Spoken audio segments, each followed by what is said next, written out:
de Deus, a paz do Senhor Jesus Cristo.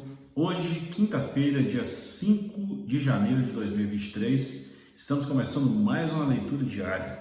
Lembrando que nós estamos nos preparando para estudar a lição de número 2 no próximo domingo. E essa lição tem como tema Avivamento no Antigo Testamento.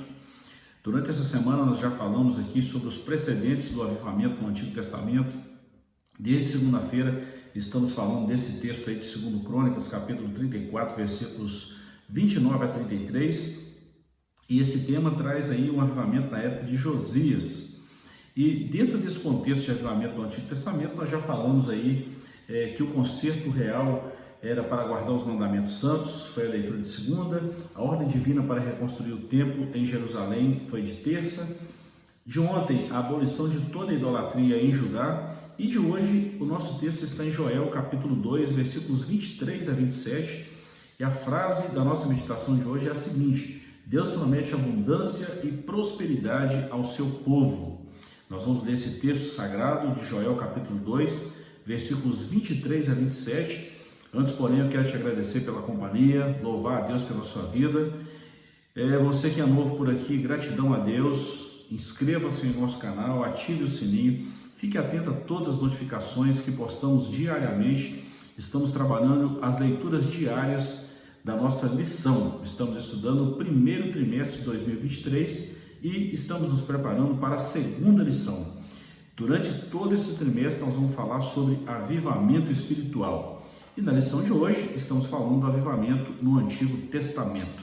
Vamos à leitura desse texto. Você que tem a Bíblia aí, pode pegar sua Bíblia e acompanhar a leitura aí e desfrutar desse privilégio de ler a santa e bendita palavra de Deus. Joel capítulo 2, versículos 23 ao 27, eu vou ler aqui e aí você pode acompanhar e ouvir e meditar na palavra de Deus. Está escrito assim: E vós, filhos de Sião, regozijai-vos e alegrai-vos no Senhor vosso Deus, porque Ele vos dará ensinador de justiça e fará descer a chuva, a temporã e a serôdia no primeiro mês.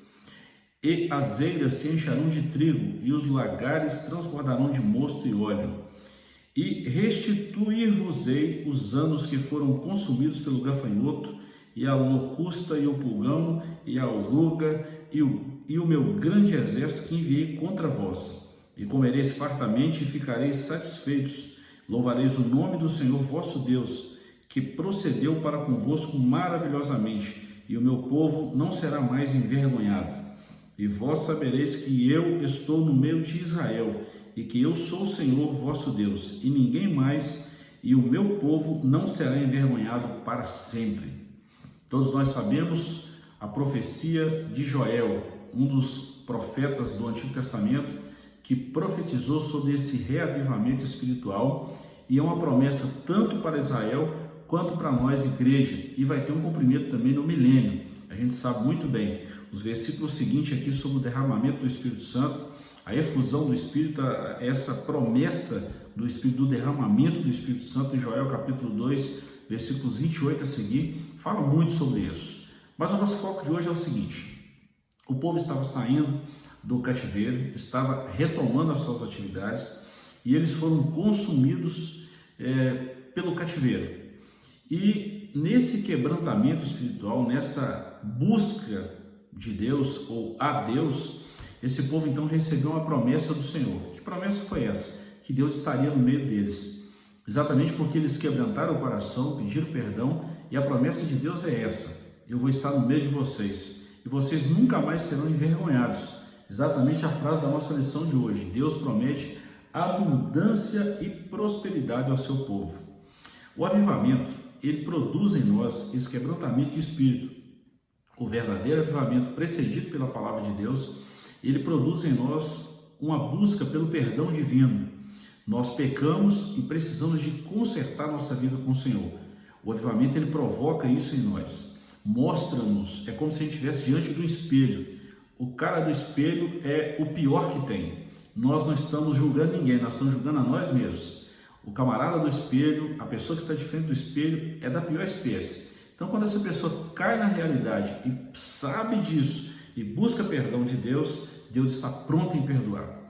E, se tratando da nação de Israel, se tratando do povo de Deus, quando houve esse conserto genuíno, né, e nacional durante os 70 anos do cativeiro, quando eles voltaram, eles então quebrantaram o seu coração e pediram perdão a Deus. Nesse aspecto é que vem a profecia de Joel, que Deus estaria no meio deles e que a nação que foi envergonhada durante 70 anos do cativeiro não seria mais envergonhada. E nós vemos aqui algumas espécies de insetos que destruíram tudo, né, que tem uma conotação também espiritual, não é o nosso foco de hoje. Mas esses insetos, como a locusta, o gafanhoto, o pulgão, a oruga, que são alimentos que destruíam, são animais que destruíam, insetos que destruíam todas as plantações, todas as especiarias de grãos, né, todos os grãos daquela época, esses insetos aqui destruíam tudo. Então Deus prometeu que iria repreender esse espírito devorador, exatamente porque o povo buscou a Deus. Então o avivamento, além dele provocar em nós um pedido de perdão sincero a Deus, ele traz um quebrantamento de espírito, um quebrantamento de coração, e tudo isso, o conjunto de toda essa decisão humana voltada para o Senhor, provoca em nós, ou provoca no meio do povo, no meio da igreja, uma prosperidade, tanto espiritual quanto material. Essa é a promessa de Deus que vem pelo avivamento. E a gente sabe isso muito bem. O povo de Deus é um povo próspero. Nós vemos aqui na lição de número 1, na primeira lição, nós vemos aqui que Deus falou através de Ageu: minha é a prata e meu é o ouro. O povo, quando volta-se para o Senhor, ele tem a bênção de Deus. E eu encerro falando de uma coisa que quase ninguém fala. Dentro aqui desse capítulo 2 de Joel, tem duas palavrinhas aqui que precisa ser lembrada. Deus falou que iria enviar chuva. Até a chuva, que muitos nem sequer fazem conta dela, acham que isso tem que acontecer, que isso é fruto da natureza. Não. Deus, ele é o criador de tudo, e até mesmo a chuva, principalmente a chuva que tem a quantidade de ácido suficiente para o nosso organismo e também para todas as plantações da terra, principalmente a primeira chuva que cai. Deus prometeu que esse povo quebrantado não iria ter falta de chuva. E Deus usou aqui, através do profeta Joel, duas palavrinhas: a chuva temporã e a serôdia, ou seja, as chuvas no períodos regulares e também naqueles períodos de seca, naqueles períodos que nós precisamos de uma chuva, vamos dizer uma palavra nossa, fora de tempo. Então Deus, ele cuida até mesmo desses detalhes que ele sabe que nós precisamos. Quando há uma escassez, quando nós estamos num período caótico, até a chuva falta. Nós vivemos um período desse no Brasil em 2008, depois teve também em 2014, recentemente na pandemia, e nós clamamos a Deus, ficamos um tempo sem chuva, mas Deus enviou. Quando Deus prometeu que estaria no meio do seu povo de Israel e trazendo esse avivamento por causa do quebrantamento de espírito, por causa do pedido de perdão, nem a chuva iria faltar. Isso é prosperidade de Deus, isso vem do céu, isso vem do próprio Deus. Ficamos aqui com essa meditação. Amanhã, se o Senhor nos permitir, voltaremos, e eu me despeço de você dizendo muito obrigado e desejando que a paz do nosso Senhor esteja sobre a sua vida.